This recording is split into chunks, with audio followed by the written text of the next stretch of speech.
Hola, ¿cómo están? Muy buenas tardes.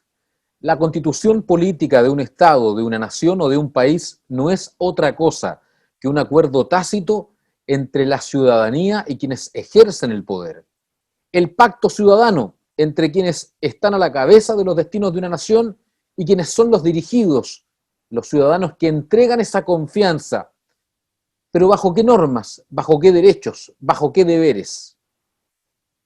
La Constitución de 1980 se crea en un escenario especial de Chile, en un escenario donde las armas, donde una dictadura militar finalmente regía los destinos de la nación, con poca capacidad de discutir o de decir cómo quisiéramos que Chile se construyera. Bajo ese escenario, me atrevería a decir que una Constitución podemos dividirla en dos partes. Una de ellas es el texto jurídico, compuesto por leyes, por artículos, por incisos, por códigos, que probablemente muchos abogados conocen de memoria. Y la otra parte es el acuerdo político. Es finalmente la declaración de principios, la esencia de qué manera vamos a desarrollar estos deberes y derechos. Y la política de la Constitución de 1980 no es otra cosa que una política ligada a favorecer, por ejemplo, un Estado neoliberal, un Estado subsidiario, que en aquellos lugares donde el mercado no es capaz de regular, por ejemplo, algunas situaciones, el Estado actúa, desarrollando allí equidad o igualdad. Por ejemplo, si en un sector determinado no hay cobertura de Internet porque técnicamente no es factible y no resulta negociable para una empresa instalarse en ese lugar por los altos costos de mantención, debiera ser el Estado el que cumpla ese rol subsidiario de financiar parte de esas instalaciones para que efectivamente todos los ciudadanos de ese sector, al igual que en las grandes urbes, tengan acceso, por ejemplo, a las redes tecnológicas o al Internet. Sin embargo, un Estado solidario es aquel que define en sí mismo y en su propio manifiesto constitucional la igualdad de derechos hacia todos los ciudadanos. ¿Qué es lo que queremos entonces ante este escenario? ¿Queremos mantener la actual Constitución y modificarla para que genere ese grado de igualdad? ¿O queremos finalmente partir de cero y poniendo nuevas reglas para un Chile distinto? Hay quienes postulan que la Constitución del 80 ha cambiado tajantemente y que prácticamente nos regimos por la Constitución del 2005, cuando el presidente Lagos nos dijo a todos los chilenos que se firmaba una nueva Constitución apta para el Chile democrático. Claro, muchos de los artículos probablemente allí se cambiaron y modificaron. Muchas de las amarras, como los senadores designados y otras tantas más, o la inamovilidad de los comandantes en jefe de las Fuerzas Armadas, se terminaron. Pero el espíritu de la Constitución actual sigue siendo el mismo que forjó Jaime Guzmán y un grupo de funcionarios, políticos y expertos constitucionalistas de la década del 80, ligados al gobierno de Augusto Pinochet. Por tanto, las visiones de una nueva Constitución dependen finalmente de cada uno de nosotros, de cómo queramos construir el país y cómo Chile debe generar nuevas reglas para un pacto social acorde, igualitario y digno para cada uno de sus habitantes. Señoras y señores, les damos la bienvenida al segundo capítulo del Constituyente.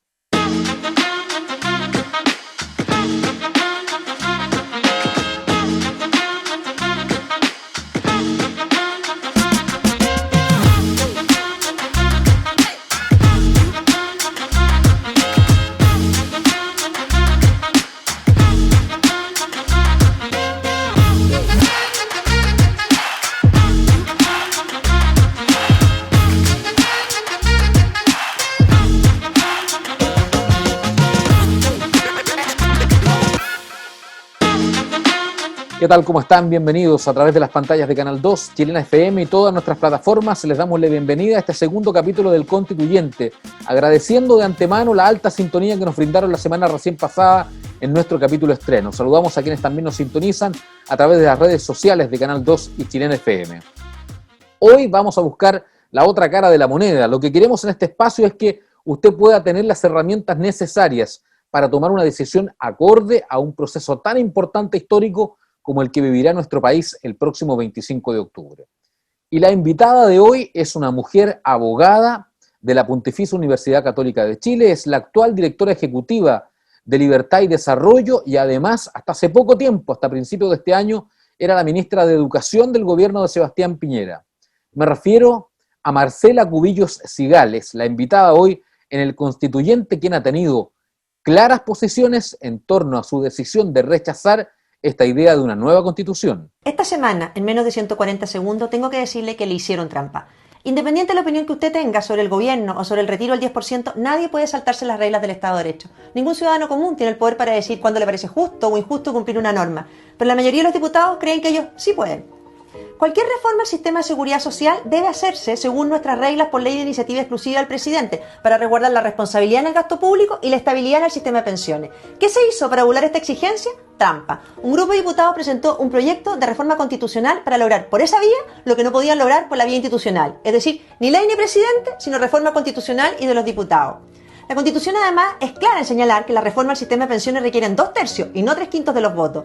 ¿De qué manera estos diputados burlaron esa regla? Poniendo su reforma en el articulado transitorio, es decir, desde hoy en adelante una mayoría circunstancial podría cambiar completa la Constitución por la vía de los artículos transitorios. La única garantía que tenemos los ciudadanos frente a los poderes del Estado es el cumplimiento de las reglas del juego. Porque quizá a usted hoy le gusta que se hayan saltado la Constitución para aprobar esta ley, pero está consciente de que mañana pueden aprobar otra que no le guste tanto, saltándose las mismas reglas del juego. La Cámara aprobó sin tener atribuciones y por una mayoría menor de la que se requería una ley que le permite retirar un 10% de sus fondos de pensiones. Le cuento que en una semana más, la misma Cámara, sin tener atribuciones y por mayoría simple, si ellos lo estiman justo y necesario, pueden decidir que su 90% restante vaya a un fondo colectivo para pagar las pensiones de otro. ¿O usted de verdad piensa que los parlamentarios de izquierda que ayer hacían encendidos discursos mutaron de la noche a la mañana en defensores reales de la propiedad privada? Si usted cree que esta forma de legislar arbitraria, en que las reglas ya no se respetan, no le afecta, espere la película completa. Tienen clara la receta: detectar una necesidad, ignorar la mejor solución, elegir la más populista, si no tienen atribuciones no importa, y si los votos están escasos, violencia en la previa, democracia bajo chantaje. Y fue así que vivimos esta semana un tráiler del proceso constituyente, un spoiler, porque ya nos contaron el final. ¿Por qué va a ser distinto si la izquierda está orgullosa y emocionada del proceso vivido estos días? Cuidemos Chile, el país que entre todos hemos construido y del que muchos nos sentimos orgullosos. Ahora que tantos chilenos están cuidando de otros por culpa de la pandemia, no dejemos abandonado a nuestro país. Fuimos capaces de tener una transición exitosa en periodos de máxima polarización. Las instituciones se cuidan, las reglas del juego se respetan, hay mucho en juego.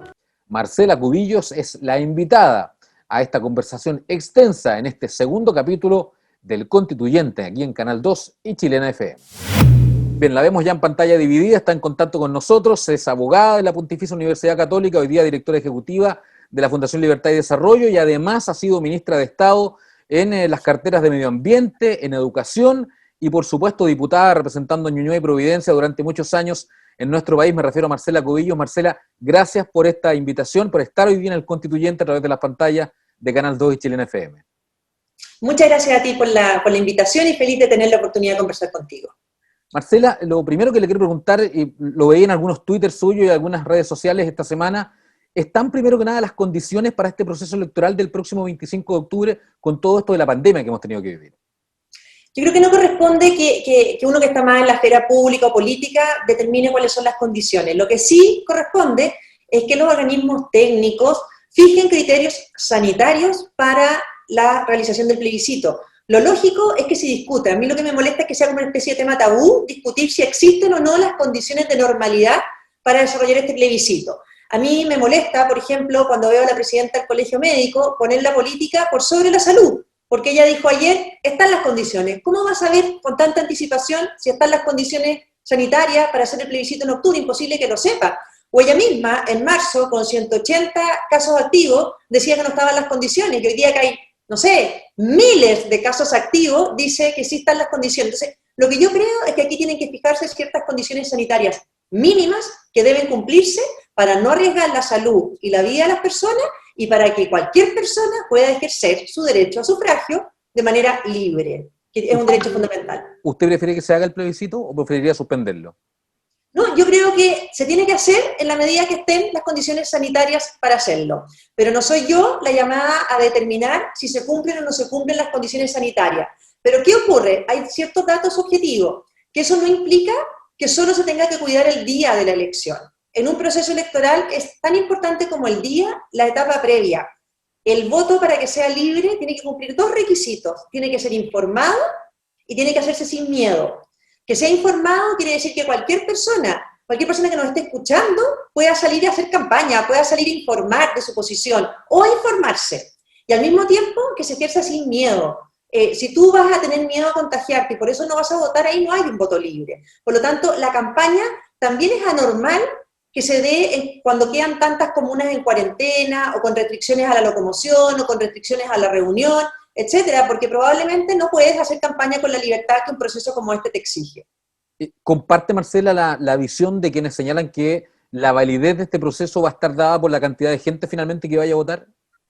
Dos cosas, yo creo que es importante la cantidad de gente, porque aquí precisamente a la Constitución actual se le acusa de un problema de legitimidad de origen, por lo tanto sería muy malo para un proceso que este proceso partiera también con una doble ilegitimidad de origen. La primera, creo yo, porque surge la violencia en octubre, ¿de acuerdo? Sin la violencia que hubo no estaríamos en este proceso.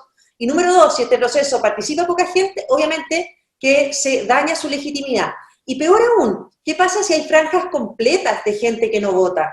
Porque una cosa es que vote poca gente, pero ¿qué pasa si los mayores de 65 años no van a votar, por ejemplo? O votan muy poco. Ahí también hay una erosión de su legitimidad. ¿O qué pasa si no se puede hacer campaña real? No te puedas informar. Porque cuando la gente dice campaña digital, centrada en la campaña digital, es tremendamente discriminatorio. Hoy día los datos de los accesos a los medios digitales son muy distintos en zonas urbanas que en zonas rurales, en la región metropolitana que en regiones, en gente con educación básica y media que gente que no tiene educación básica y media, en los menores de 40 años que en los mayores de 70. Entonces, una campaña centrada en lo digital es muy discriminatoria. Y por eso, cuando hay estado de excepción, cuando hay toque de queda, cuando hay cordones sanitarios, cuando hay cuarentena, uno se pregunta si de verdad están las condiciones de normalidad para un proceso informado. Marcela, detengámonos un poquito en el tema de la violencia. Yo se lo he escuchado varias veces. Usted dice que este es un proceso que viene de la mano de un grado de presión violento por el estallido social del 18 de octubre. Pero no es también, de cierta manera, parte de la historia, porque uno revisa la historia nacional y la historia mundial también, y los grandes cambios de procesos vienen de la mano de fenómenos de esta naturaleza. La Constitución del 25 en Chile viene adelantada por dos golpes de Estado, por un estallido social. No fue distinto en el 88, no ha sido diferente los grandes cambios. La Revolución Francesa, por ejemplo, la Revolución Industrial, ¿no están de la mano de procesos de esta envergadura? Mira, lo que pasa con la violencia de octubre y que deriva en este proceso constituyente, hay dos cosas. Por una parte, uno ve que a la violencia se le dio un relato por parte de los políticos. A la violencia desatada en octubre, los políticos opusieron como solución esto que no habían logrado ganar en los 2 años anteriores en las urnas, que era este proceso constituyente. Piensa que solo a fines del 2017 los candidatos que planteaban una asamblea constituyente fueron duramente derrotados. El tema constitucional no estaba nunca entre las prioridades de la gente. Tú puedes revisar todas las encuestas de opinión, incluso hasta después del estallido de violencia de octubre, y nunca el tema constitucional estaba en las primeras prioridades. Más aún, la expresidenta Bachelet dejó presentado pocos días antes de dejar el poder un proyecto de reforma constitucional que había trabajado durante su gobierno, con participación de mucha gente. Bueno, en los 2 años, durante todo el 2018 y durante todo el 2019, ese proyecto ni siquiera fue puesto en tabla en la Comisión de Constitución que presidía durante esos 2 años el senador Felipe Arboe. La izquierda tiene mayoría en las administraciones, de las comisiones, en las cámaras, entonces no era prioridad el debate constitucional. Y aquí a mí lo que me llama la atención es que a esta violencia que vivimos fuertemente en octubre, en noviembre y que siguió hasta marzo, la clase política dice no, aquí lo que se necesita para encauzar esto es un proceso constituyente. Y eso es un engaño, porque el proceso constituyente no estaba en la agenda, se impone por la fuerza. Esa marcha multitudinaria no es una marcha por una nueva constitución, ni mucho menos. Entonces, aquí lo que va a pasar con esto, que es mi temor y una de las razones por las que yo al menos estoy por el rechazo, de partida porque no me gusta que se impongan cosas por la violencia, pero además porque hay una cantidad de expectativas que no se van a cumplir. O sea, el decirle a la gente que porque hay una nueva constitución, su salud va a mejorar, sus pensiones van a mejorar, su educación va a mejorar, eso es mentira. Entonces aquí se generan unas expectativas desmedidas que cualquier persona sabe que no son reales. Y por otro, se genera una expectativa que también es mentira, que la gente cree que van a ser ellos la constitución. Y como se hizo el acuerdo, esta convención constituyente la eligen los partidos políticos, igual como se eligen los diputados. Por lo tanto, no es que los ciudadanos van a llegar a esta convención constituyente, sino que van a ser probablemente los mismos que no están en el Congreso, pero que a lo mejor perdieron la elección parlamentaria, etcétera.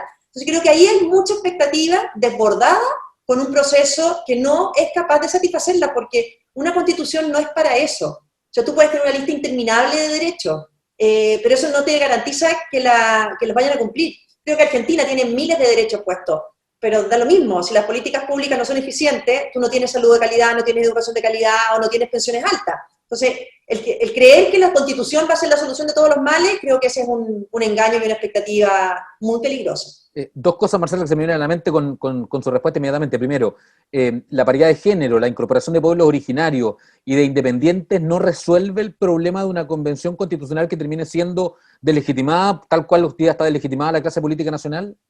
Bueno, lo que tú planteas, tienes razón, son los únicos cambios que hay respecto a una elección de diputado tradicional, ¿no es cierto? Estos escaños reservados que no sabemos todavía cómo se van a elegir ni cuántos van a ser porque está discutiéndose ahora en el Congreso. La paridad, a mi juicio, se solucionó de la peor manera, porque ya no es que hayan candidaturas paritarias, sino que tú puedes votar el día de mañana por un hombre o por una mujer, salir elegido y te lo cambian después del resultado. Entonces, todo esto de meter la mano en la urna que se ha dicho es la peor solución que se dio para asegurar participación paritaria. Los independientes, yo creo que a la larga, igual, hoy día tenemos muy pocos independientes en el Congreso, creo que un par. Entonces, al final, siempre no tienen las mismas condiciones para participar igual que los partidos políticos. Ahora, yo no lo encuentro malo, yo creo que los partidos políticos son quienes de verdad tienen la conducción del proceso, pero creer que a esta convención o van a llegar puros expertos constitucionalistas, que ninguno probablemente va a ser candidato, o van a llegar puros ciudadanos comunes y corrientes, tampoco es real. Al final van a llegar los que los partidos políticos promuevan que lleguen. Si eso es bueno o malo, no sé, pero es un dato. Entonces también para tener cuidado con las expectativas más generales. ¿Y no es entonces la Constitución la madre de los problemas de Chile hoy día, pensando, por ejemplo, en los reclamos permanentes del tema de las AFP, del abuso de la ISAPRE y de un montón de otros temas que hoy día están enfrascados y que parecieran que desde el punto de vista legal no son posibles resolver? Lo conversaba yo la semana pasada con Jaime Baza, por ejemplo, y me decía que, claro, aquí hay dos problemas. Uno, la política no ha podido resolver constitucionalmente los problemas de la gente, y segundo, aparentemente no ha existido voluntad, y no solamente de la derecha, tampoco muchas veces de la izquierda, para resolver los problemas reales de la comunidad. No, porque mira, aquí al final el tema no pasa por la Constitución para asegurar la calidad de esos derechos. Y te pongo varios ejemplos. Hoy día, por ejemplo, que las pensiones sean bajas, eso tú no lo arreglas por un tema constitucional. Las pensiones en Chile son bajas probablemente por las lagunas, probablemente porque o las mujeres ganan menos, por miles de razones, pero que no se solucionan con el tema constitucional. Por otro lado, por ejemplo, la calidad de la educación. O sea, la Constitución señala que todos tienen derecho a acceso a la educación, que hay libertad de enseñanza, pero si tú no haces políticas públicas dedicadas a mejorar la escuela, a mejorar los métodos de enseñanza, etcétera, a poner los valores adecuados, a que haya más asistencia a los colegios, no la mejora. La salud. Si la Constitución lo único que te tiene que decir es que tú tienes derecho a elegir tu sistema de salud, que la salud pública tiene que garantizar un montón de cosas, pero tú podrías hacer un listado de derechos en que tú digas, la Constitución asegura a todas las personas vivienda digna, salud digna, educación de calidad, todo gratis, pero si el Estado no tiene las herramientas o las políticas públicas no son las apropiadas, da lo mismo lo que diga la Constitución. Y hay muchos países que tienen listados completos de derechos y no sirven. Ahora, ¿en qué estamos al debe, creo yo, en la Constitución? ¿Qué me gustaría a mí cambiar? Es empoderar al ciudadano más frente al Estado. Por ejemplo, a ti te dicen derecho a la educación. Bueno, los papás que tienen a sus hijos en la educación pública, el año pasado, cuando estuvieron un mes parados, los colegios de la educación pública no tienen un recurso efectivo para que las clases vuelvan. ¿Te fijas? No tienen cómo reclamar que se le cumpla con su derecho a la educación. Porque mientras los colegios públicos estaban parados, los colegios particulares subvencionados y particulares pagados seguían en clase. Entonces el papá, que no podía mandar los hijos a la educación pública, tenía que tragarse ese paro completo. ¿Qué pasa con el registro civil cuando para? ¿Qué pasa con el servicio médico legal cuando para y ve los dramas de familia esperando los restos de sus seres queridos? Entonces, yo creo que hay que mejorar la forma en que el ciudadano tiene más poder frente a los servicios públicos, puede hacer valer sus derechos para que le respondan. Lo mismo frente a la salud pública, cuando no es atendido, cuando es demorado en intervenciones que son de urgencia, ahí sí, que haya mejores herramientas para los ciudadanos, pero creer que porque solo lo pones ahí, todos los chilenos tendrán derecho a vivienda, ¿vas a tenerla? No es así, vas a depender de que haya un gobierno eficiente, de que el Congreso ponga leyes justas, de que las políticas públicas apunten a eso, que las prioridades de los gobiernos sean esas y no otras. porque en educación, como te pongo yo, por ejemplo, en el gobierno de la expresidenta Bachelet, los recursos se gastaron en educación superior y no en parvularia. Entonces, ¿de qué te sirve poner en la Constitución la educación temprana y una cantidad de declaraciones si al final el gobierno con el presupuesto en educación prefiere gastarle en la superior y no en la parvularia? Y eso no lo puedes evitar por una Constitución. Entonces, por eso hay que tener ojo con las expectativas que se generan. Marcela, ¿no tiene que ver también un poco con el modelo que hoy día establece la nueva Constitución? Porque, claro, cuando uno dice empoderar a los ciudadanos, yo en eso comparto plenamente con usted el tema de empoderarlos, pero, por ejemplo, tenemos experiencia como la del CERNAC, que terminó siendo un león sin dientes, como decían algunos, porque el Tribunal Constitucional termina delegitimando lo que era el CERNAC o las verdaderas atribuciones que tenía frente a las empresas. O, por ejemplo, la situación del aborto en 3 causales, que más allá del tema valórico, permitía, por ejemplo, que los médicos, por objeción de conciencia, pudieran no desarrollar una determinada cirugía, pero sin embargo, en favor de las clínicas, por ejemplo, también se termina cambiando en el Tribunal Constitucional. ¿No hay un tema ahí también que resolver hoy día? Bueno, pero es que siempre va a haber normas que se alejen de la Constitución, y para eso es fundamental que exista un Tribunal Constitucional, porque me imagino que quienes quieren hacer una nueva Constitución quieren que se respete esa nueva Constitución. Y para garantizar que se respete esa nueva Constitución, tiene que existir un órgano como el Tribunal Constitucional. Entonces, aquí los ejemplos que tú estás poniendo, en un caso con el CERNAC, pasa a veces, justamente lo que yo te digo, que a veces hay consumidores que tienen más poderes que los ciudadanos frente al Estado. Por lo tanto, necesitamos un CERNAC que frene los abusos, por supuesto, pero necesitamos ciudadanos que también tengan herramientas frente a un Estado que no les cumple. Con relación al aborto, en 3 causales y a las objeciones de conciencia, bueno, tenemos una Constitución que respeta la libertad de conciencia, Entonces, bueno, si en la nueva Constitución no queremos que se respete la libertad de conciencia, a lo mejor ese tipo de normas van a pasar a ser constitucionales. Por supuesto que hay diferencias, y a mí me preguntan hoy día que van a haber diferencias, esa es otra de las razones por las que yo también estoy por el rechazo, porque a mí no me parece partir de una hoja en blanco. Yo quiero preservar ciertos principios fundamentales de esta Constitución. La forma en que está regulado el derecho a la vida, la forma en que está regulada la libertad de conciencia, la forma en que está regulada la igualdad de la ley, la forma en que está regulado el derecho a propiedad, la forma en que está regulado el derecho de los padres preferente a la educación de sus hijos y la libertad de enseñanza, el derecho a crear colegio, a organizar colegio, a elegir sistema de salud, el derecho, por ejemplo, a afiliarte y a no afiliarte. Hoy día tú en Chile tienes derecho a no afiliarte si quieres a un gremio para ejercer tu profesión. Hay algunos que creen que la afiliación tiene que ser obligatoria. Bueno, yo quiero preservar la libertad de afiliación. Y así van a haber diferencias en esta nueva Constitución que se pueda definir, y pasa lo que dices tú. Se va a fijar una Constitución y cuando no se cumple esa Constitución habrá un Tribunal Constitucional como hoy día que determinará si las leyes se ajustan o no se ajustan. A ver, pero vamos al origen de la Constitución. ¿No debiera ser una Constitución o no debiéramos entenderla como un pacto ciudadano entre los distintos sectores que beneficie a todas las partes involucradas? Y lo digo principalmente porque la gran crítica a la Constitución del 80 es efectivamente que se genera solo para un sector y en medio además de una situación compleja que vive el país, de una dictadura militar donde se impone, según plantean hoy día los que están en el rechazo, con la fuerza de las armas, una Constitución que efectivamente es la que nos ha regido en los últimos 30 años. Mira, ahí hay algo que es bien importante. Yo era diputada cuando el presidente Lago firmó la Constitución. Hizo ese acto en La Moneda.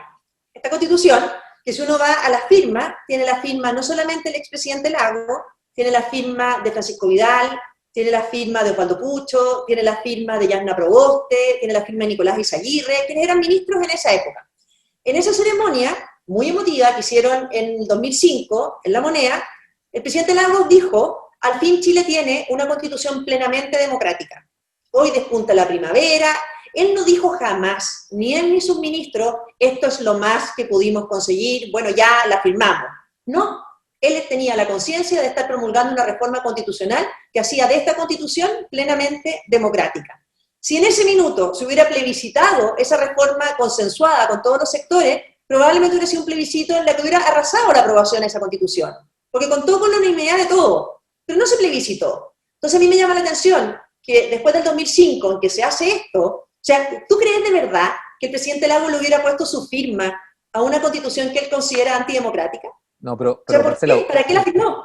usted fue ministra. Evidente que yo entiendo que ese es un hito comunicacional que se hace en La Moneda en su momento, pero que legítimamente y con todas las modificaciones que ha tenido la Constitución está lejos, sigue siendo mi visión, desde mí, y aquí una opinión personal, sigue siendo en la estructura general todavía una Constitución que data del 80, más allá de las modificaciones que se hayan hecho. Sí, porque él no tenía ninguna obligación de firmar la Constitución.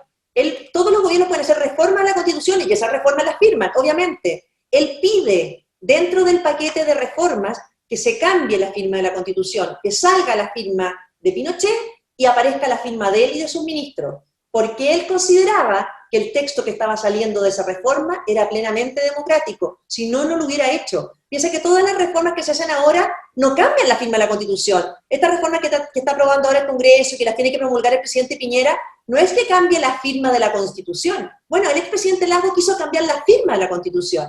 Y yo conociendo, y cualquiera conociendo al presidente Lago, jamás hubiera aceptado poner la firma en una Constitución que él no considerara en ese entonces, que por las reformas que se habían hecho, era plenamente democrática. Entonces, hay que tener cuidado ahí, que la Constitución que hoy día se está discutiendo es la del año 2005, con la que ha gobernado mucho más años la izquierda que la derecha. Y tampoco es que hemos pasado en conflictos constitucionales porque las reformas se hayan parado, porque el Tribunal Constitucional no las consideraba constitucionales. O sea, aquí se ha podido gobernar con ideas de centro izquierda y derecha, pero con principios que son muy compartidos por todos los chilenos, como los que yo te pongo. Yo creo que todo el capítulo de libertad y garantías fundamentales es muy compartido por todos los chilenos, y que yo por lo menos no quiero que ahora parta de una hoja en blanco, porque creo que hay mucho que preservar. Ahora, pero hay un tema que es el espíritu de la Constitución, que está vigente desde el 80, independiente de las modificaciones, el espíritu sigue siendo el mismo, que nos habla de un Estado subsidiario. Se resuelve, no es posible resolver, Marcela, con la actual Constitución, con todas estas modificaciones, y probablemente con algunas que pudiesen venir, poniéndonos en el hipotético que gana efectivamente la opción del rechazo que usted defiende. Poniéndonos en ese hipotético, ¿es posible modificar y resolver lo que hoy día un estallido social, por ejemplo, nos pone sobre la mesa como buscar soluciones para la comunidad? Es que yo no comparto tu pregunta, porque para mí esto no es un estallido social que haya puesto en entredicho la Constitución. Para mí es un estallido que parte con hechos de violencia muy fuertes, por una incapacidad de controlarse la violencia completamente sincronizada y organizada, porque nadie tiene capacidad para destruir esa cantidad de estaciones de metro en forma simultánea y mantener una violencia organizada hasta marzo, que solo se suspendió por la pandemia, por el temor a contagiarse. La demanda no fue nunca una nueva Constitución. El relato de la centroizquierda fue que se requería una nueva Constitución, pero nunca nadie pensó ni protestó por una nueva Constitución. Esa no era ni el reclamo, ni mucho menos. Y además me pones un ejemplo que a mí me parece fundamental. Se habla mucho del rol subsidiario del Estado. Bueno, a mí es algo que me parece fundamental preservar, porque el rol subsidiario del Estado, lo que dice, en simple, para que la gente entienda, es que el Estado tiene que respetar la libertad y la autonomía de todas las organizaciones para conseguir sus propios fines. Y aquí estamos hablando desde juntas de vecinos, desde centros de salud, desde colegios, por supuesto que también empresas, gremios, etcétera. ¿Qué es lo que dice? Que los ciudadanos se pueden organizar en grupos intermedios y que el Estado tiene que respetarle su libertad.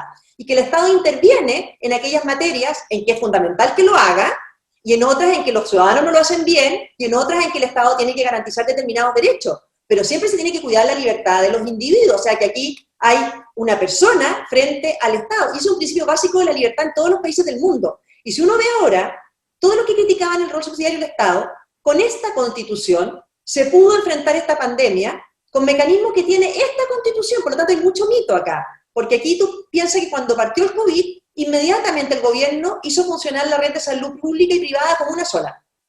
Como una sola. O sea, aquí no es verdad que la gente que podía acceder a las clínicas tenía cama y la gente que no podía acceder no tenía cama. Las unificó de entrada, porque tenía las atribuciones que esta Constitución le da para hacerlo. Entonces también hay mucho mito en torno a este rol exagerado, subsidiario del Estado, y que poco menos no podría intervenir. En toda esta pandemia se ha requerido, y bien, mucho Estado, y esta Constitución le ha dado las herramientas, porque las tiene, para que actúe el Estado plenamente, porque aquí, digamos las cosas como son, no ha faltado Estado en todo esto. Marcela, pongámonos un poquito en los zapatos de la vecino probablemente de San Antonio que nos está viendo, que vive en algún sector poblacional, en algún cerro del puerto, y que lo que escucha hoy día en televisión o en los medios de comunicación es o cambiamos la Constitución rígida de Pinochet o nos vamos a una Constitución de Chilezuela, por poner un ejemplo. Soy extremista en el ejemplo, pero es lo que mucha gente piensa. ¿No hay término medio en esto, pensando hoy día en que podríamos tener eventualmente una asamblea compuesta, como decía usted, con paridad de género, con pueblos originarios, con independientes, con partidos políticos? A ver, yo creo que ahí hay varias mentiras que la gente que está viendo no se puede tragar, mentiras no tuyas, sino del mensaje. Porque, primero, de que el problema sea la Constitución, yo vuelvo a decir, o sea, que no la engañen, porque aquí el problema que pueda estar pasando ella o de bajo sueldo, o de desempleo, o de bajas pensiones, no es un problema que se arregle por ponerlo en un texto de la Constitución, es un problema de políticas públicas apropiadas. De hecho, un proceso constituyente como el que va a partir ahora, que dura 2 años prácticamente, lo único que puede generar es más incertidumbre para demorar la reactivación económica. O sea, si yo estaba por el rechazo antes, porque hoy día la Constitución se puede cambiar de entrada, hoy día, la están cambiando, de hecho, los parlamentarios todo el día los proyectos que están votando. Entonces, perfectamente hoy día se podría hacer un acuerdo y reformar y mejorar la Constitución, o cambiarla por completo si tienes ganas. ¿Ah? De hecho, por quórum más bajo que los que se fijaron para la Convención, porque hoy día la Constitución para algunos aspectos requiere 3/5, no para todos 2/3, y la Convención exige 2/3 para todo. Entonces, primero es mentira que la Constitución no se pueda cambiar. Se puede cambiar hoy día y se puede cambiar muy rápido. Generar un proceso de 2 años cuando Chile necesita certeza, cuando Chile necesita que vengan inversiones, cuando Chile necesita que la gente vuelva a crear empleo, que vuelva a crear emprendimiento, poner un proceso de incertidumbre en que tú no sabes, por ejemplo, si los impuestos los van a poder fijar los parlamentarios o va a seguir solamente de iniciativa del presidente. Si el gasto público va a poder fijarlo un parlamentario por ley o va a seguir el presidente y el gobierno controlando eso. Si el derecho de propiedad, de qué manera se va a proteger, etcétera. Entonces, siento que ahí, hoy día, con la crisis económica que tenemos que enfrentar, es más importante que nunca dar estabilidad.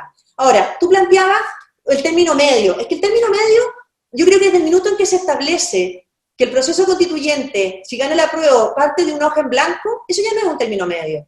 Porque yo creo que los chilenos no quieren las hojas en blanco, porque entienden que no hay que partir de cero. Chile nunca ha partido de cero. Aquí hay algo que preservar, que ha dado estabilidad durante 30 años. O sea, tampoco nos equivoquemos, hemos tenido 30 años, un país que ha progresado, que ha disminuido la pobreza, que ha progresado, sino que no nos agrupan acá que hemos tenido un desastre durante 30 años. Entonces, yo creo que cuidar aspectos que nos han dado estabilidad son fundamentales. A mí no me gusta partir de hoja en blanco porque eso le genera inestabilidad. Y lo otro es que es una convención que uno no sabe si se van a cumplir las reglas del juego. Fíjate, hoy día ya el Congreso se está saltando la Constitución por un montón de cosas porque encontraron la manera de hacerlo. Bueno, una convención electoral en que tampoco uno sabe cómo va a funcionar, en que tampoco sabes el final, porque esto termina en otro plebiscito después de salir. O sea, podemos estar 2 años discutiendo las normas constitucionales, cuando Chile hoy día tiene más que nunca que ponerse en pie. Entonces, creo que a mí me parece que la opción de la prueba es muy poco atractiva, porque demora 2 años un proceso que tú podrías hacerlo ahora. Supuestamente antes decían que el Congreso no era representativo por el binominal. Bueno, este es el primer Congreso elegido sin binominal. Igual dicen que no es representativo para hacer una constitución. Entonces, yo siento que hay mucho engaño en este cuento y que bastaría hacerla corta, reformar las cosas que se pudieran reformar ahora, con la representación que existe y no estar en esta incertidumbre, que además los calendarios quedaron desacoplados. Porque si tú piensas, vamos a elegir el próximo año en noviembre presidente y parlamentario. Y en el camino, en el medio, va a estar la convención funcionando. Vas a elegir un presidente que no sabes por cuánto tiempo lo vas a elegir, con qué atribuciones lo vas a elegir. Las señoras pueden votar por un senador y resulta que la convención diga que se elimina el Senado y hay una sola Cámara. Entonces, nos podemos encontrar con una inestabilidad que no funciona. Cuando se cambió la fecha del plebiscito, no se cambió todo el cronograma, siguió todo igual. Entonces siento que de repente los políticos van con anteojera, así como si aquí no hubiera habido COVID, como si no hubiera habido pandemia, y siguen enamorados de su calendario político constituyente. Marcela, ¿se equivocaron los partidos de derecha, de gobierno, cuando el 15 de noviembre firmaron este acuerdo por la paz y entregaron la Constitución a la oposición? Mira, a mí no me gustan los acuerdos hechos con ese nivel de violencia. Entonces, juzgar si se equivocaron o no era un minuto muy complicado, pero era complicado por la violencia que había. Entonces, creo que cuando un acuerdo parte, por así decirlo, con una pistola arriba de la mesa, con bombas molotov arriba de la mesa, con lo que quieras ponerle arriba de la mesa, es un escenario de mucha violencia para cualquier negociación.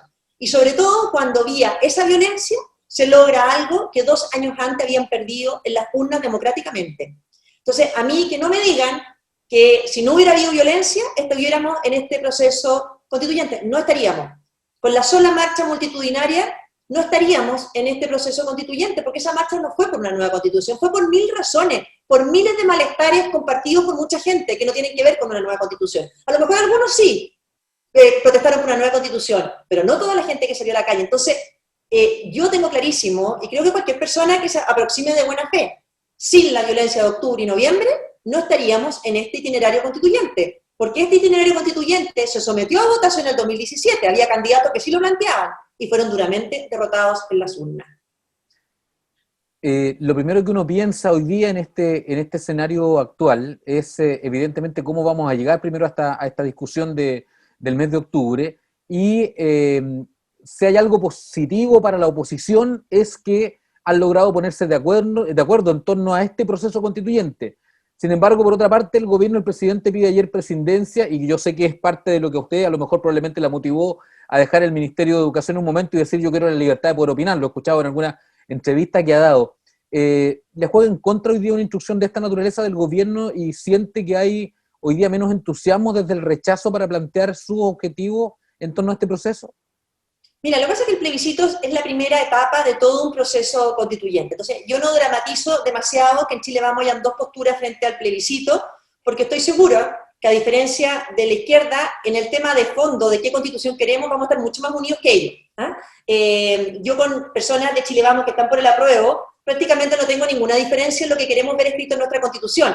Y por eso no los entiendo demasiado que estén por el apruebo, porque yo les digo, tú te vas a tener que dar la vuelta mucho más larga, vas a tener que elegir constituyentes que en una mayoría suficiente logren poner en ese texto nuevo que parte de cero prácticamente lo mismo que dice la actual en materia de educación, por ejemplo. ¿Te fijas? Entonces siento que el del apruebo de Chile Vamos se da una vuelta tan larga y con tanto riesgo para llegar a poner en la Constitución el derecho preferente de los padres, el derecho a elegir colegio, el derecho a organizar colegio, etc. Ahora, respecto al gobierno, hay que separar dos cosas. Todos los gobiernos tienen una obligación de prescindencia, de no intervenir en los procesos electorales, que eso es el de cualquier sistema democrático. Pero a mí lo que no me gusta es la neutralidad. Yo creo que todos los ministros, y eso el presidente lo dijo, lo corrigió ahora hace un par de días, que dijo que los ministros tienen libertad para expresar también su opinión personal, porque ya lo han hecho además. Ya todo el mundo sabe lo que piensan los ministros sobre este proceso. Entonces es distinta la neutralidad que la prescindencia. Obviamente que los ministros no pueden hacer campañas, están trabajando para todos los chilenos y tienen que garantizar un proceso. Pero los ministros tienen opinión igual que cualquier ciudadano. A mí, efectivamente, yo quería ser parte de los debates con total libertad. En general no me gusta la neutralidad como en ningún tema. Creo que uno tiene que tener posiciones y defenderlas con convicción, pero efectivamente en Chile Vamos hay dos posturas distintas frente al plebiscito, pero yo estoy seguro que después, cuando haya que construir esta constitución, va a haber mucha más sintonía que la que probablemente veamos los sectores del frente.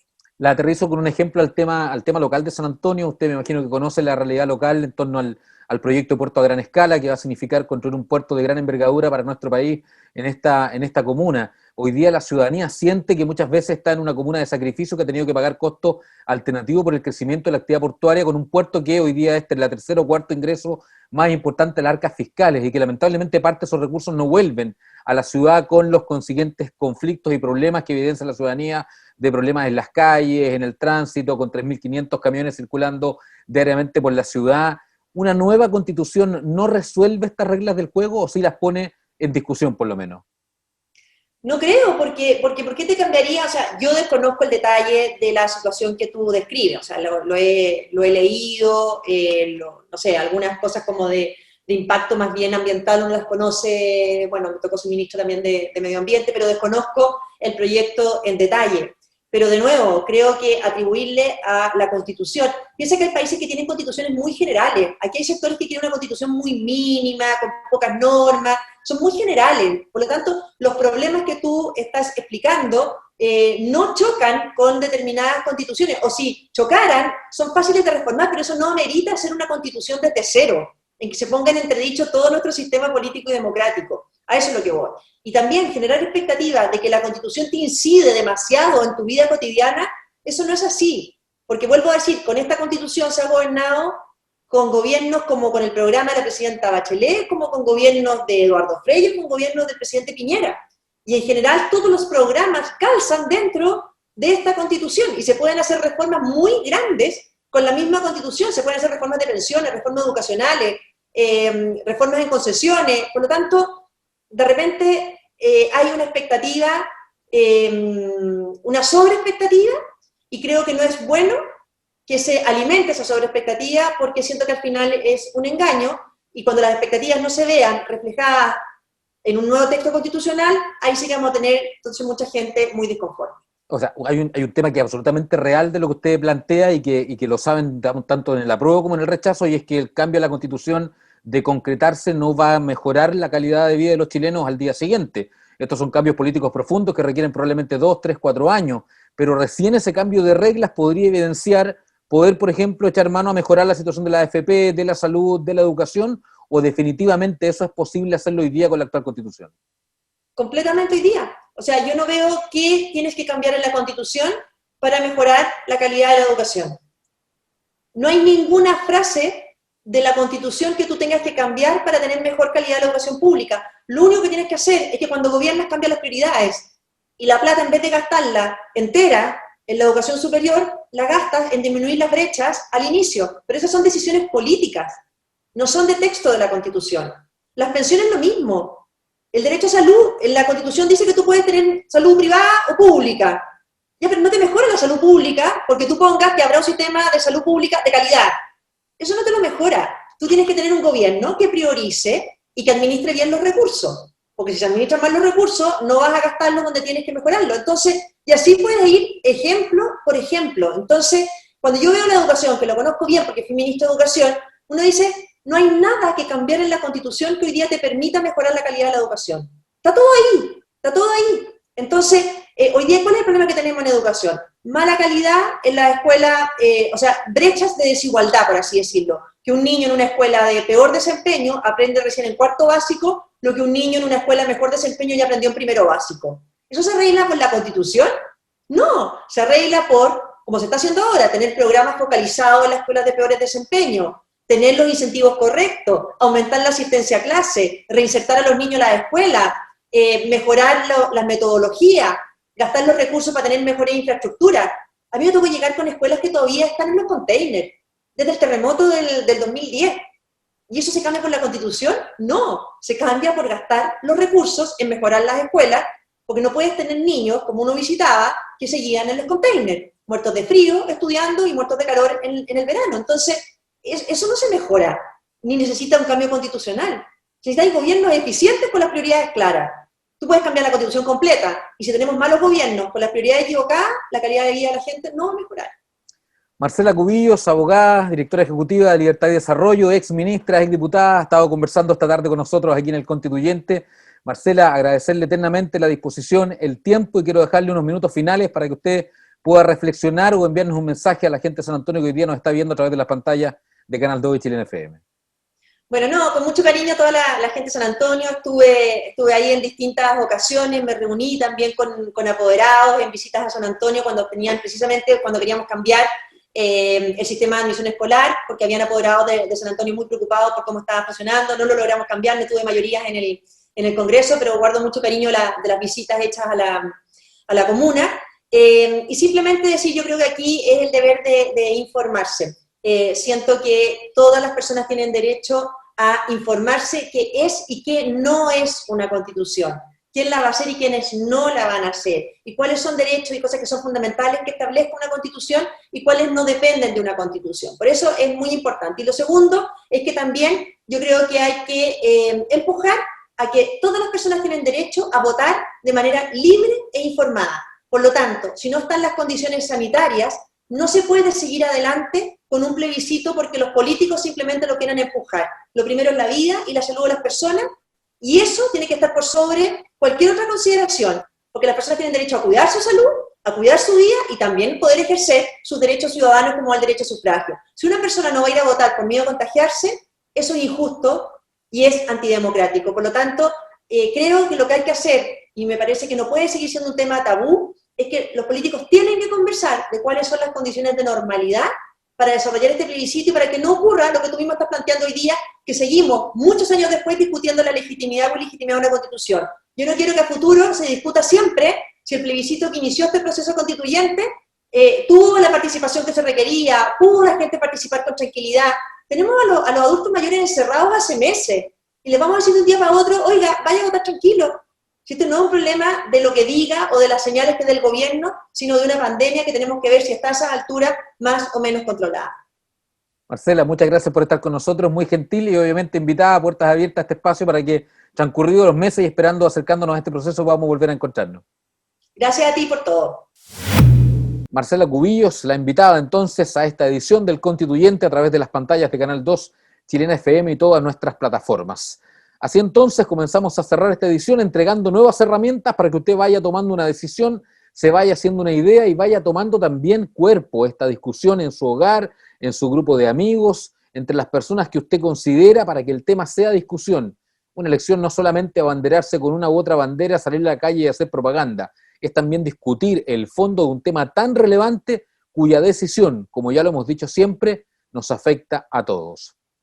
Gracias por estar esta noche con nosotros, ya vienen las noticias, invitarlos como siempre a conectarse cada lunes a las 7 de la tarde a través de las pantallas de Canal 12 y Chilena FM a este constituyente que lo único que busca es entregar herramientas para que usted vote informado el próximo 25 de octubre. La próxima semana, abogado constitucionalista de la Universidad de Chile y también doctor en Derecho de la Universidad de Edimburgo, Fernando Atria es el invitado de la próxima semana aquí en El Constituyente. Un abrazo virtual para todos ustedes. Nos juntamos el próximo lunes, si Dios quiere. Chao, chao.